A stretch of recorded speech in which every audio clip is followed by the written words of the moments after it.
Assalamualaikum warahmatullahi wabarakatuh. Di sini kami dari kelompok 3 ingin mempresentasikan hasil kerja kelompok kami. Sebelumnya, perkenalkan nama Nadizul Fuadkan dan teman rekan saya Asyarif Islami dan di samping saya, Deski Aradensa Putri dan di samping saya, Keisha Salsabila dan di samping saya, Rafael Lawang Wicaksono. Untuk mempersingkat waktu, marilah kita mulai presentasi ini. Oke, untuk materi pertama akan disampaikan oleh saya sendiri. Materi akan kita bahas yaitu energi. Contohnya kincir air. Kincir air berputar dan menggunakan air yang fungsinya adalah untuk pembangkit listrik tenaga air, sehingga ada air yang mengalir. Air yang mengalir kita akan memperhitungkan debit air yang mengalir. Debit air dilambangkan dengan Q. Rumus dari Q adalah vol dibagi T, dengan Q sebagai debit, vol sebagai volume, T sebagai waktu. Kemudian kincir air berputar dengan daya F yang memiliki jari-jari. Untuk menyebabkan kincir air berputar, dia membutuhkan gaya dorong, sehingga gaya dorong ini menyebabkan terjadinya torsi, lambang T, dengan rumus sebagai berikut. Torsi sama dengan F dikali R, F sebagai gaya, R sebagai jari-jari, tor sebagai torsi. Karena kincir air berputar, maka akan menghasilkan usaha. Usaha bisa menyalurkan energi, sehingga ketika kincir air berputar berarti terjadilah usaha. Energi dari kincir air ini bisa disalurkan ke listrik sesuai yang dibutuhkan. Usaha itu adalah yang menyebabkan kincir air berputar. Usaha itu menyalurkan energi. Kemudian sekarang kita bahas apa itu usaha. Usaha dilambangkan dengan W, di mana rumusnya adalah W sama dengan F kali delta S. W adalah usaha, S adalah gaya, delta S adalah perpindahan. Daya adalah lama waktu yang dilakukan untuk melakukan usaha. P dengan rumus P sama dengan W per T. W adalah energi, T adalah waktu, dan P adalah daya. Oke, selanjutnya materi kedua akan disampaikan oleh Keisha Salsabila.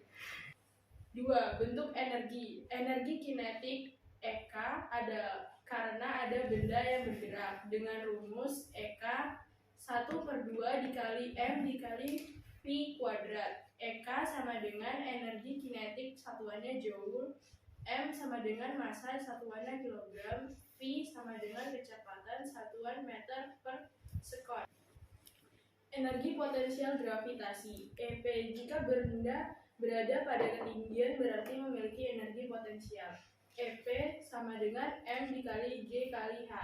EP sama dengan energi potensial satuannya joule, G percepatan gravitasi satuannya meter kuadrat per sekon. M sama dengan massa satuannya kilogram, H ketinggian satuannya meter. Energi kalor Q terjadi karena jika ada perubahan suhu. Q sama dengan M dikali C dikali delta T. Q sama dengan kalor satuan joule, M sama dengan massa satuan kilogram, delta T sama dengan perubahan suhu satuan K.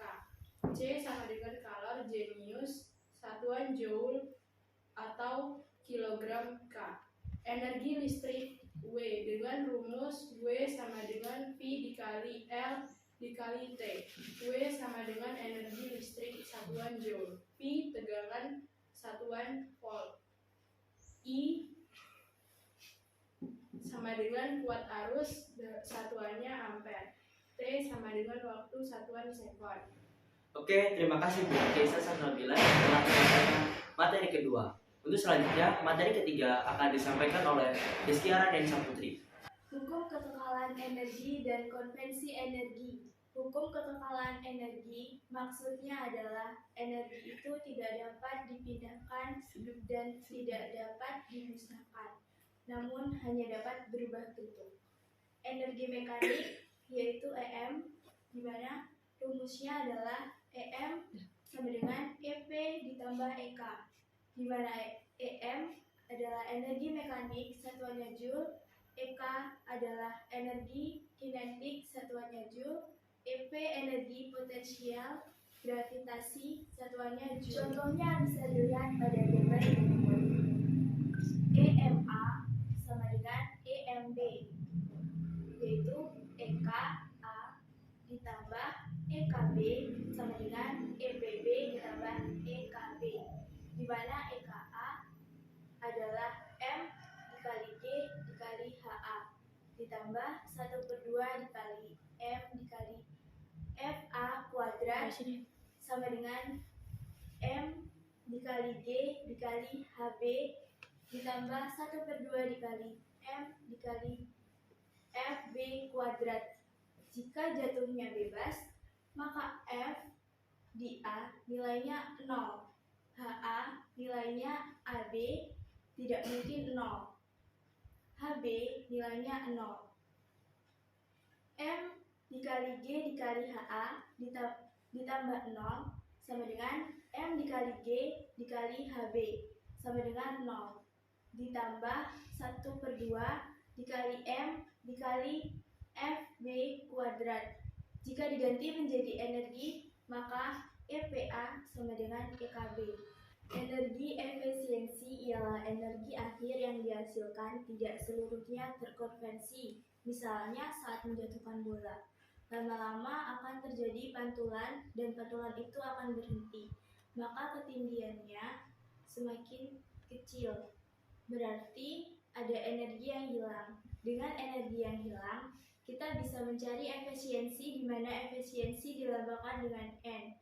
N sama dengan energi yang dihasilkan dibagi energi yang diterima dikali 100%, di mana N yaitu efisiensi energi satuannya persen dan E yang dihasilkan sama dengan energi yang dihasilkan satuannya Joule, E yang diterima yaitu energi yang diterima satuannya Joule. Terima kasih buat Ensa yang telah menyampaikan materi ketiga. Selanjutnya, materi keempat akan dibacakan oleh Rafael Awang Wicaksono. Potensi isu kebutuhan energi, yaitu semakin meningkat jumlah penduduk, semakin meningkat pula jumlah konsumsi energi. Peningkatan jumlah penduduk menjadi salah satu faktor peningkatan kebutuhan energi. Menurut Menteri Energi Sumber Daya Mineral (SDM) Arifin Tarsif dan Direktur Utama PLN Zulkifli Zaini, faktor-faktor yang menjadi kendala elektrifikasi 433 desa tersebut adanya hambatan di sisi keamanan sumber energi dari bahan bakar fosil. Bahan bakar fosil terbentuk dari proses ilmiah yang dialami oleh sisa-sisa hewan dan tanaman purba. Dalam kurun waktu yang sangat lama dengan order jutaan tahun, bahan bakar fosil tersusun atas senyawa hidrokarbon. Contoh bahan bakar fosil adalah batu bara, minyak bumi, gas alam, dan lain-lain. Energi biogas berasal dari limbah organik yang diolah melalui proses anaerobik digestion dengan batuan bakteri tanpa oksigen. Contohnya kotoran sapi, sampah daunan, dan sampah-sampah lainnya yang berasal dari organisme yang belum lama mati atau organisme hidup. Energi air. Prinsip kerjanya adalah aliran air di permukaan bumi dibendung kemudian dialirkan menuju ke tempat yang lebih rendah untuk memutar turbin sehingga menghasilkan energi listrik. Energi angin merupakan sumber energi yang memanfaatkan angin untuk memutar kincir angin sehingga dihasilkan energi listrik. Energi matahari merupakan sumber energi yang memanfaatkan matahari untuk menyinari atau memberi energi pada perangkat lempengan logam surya sehingga menghasilkan energi listrik.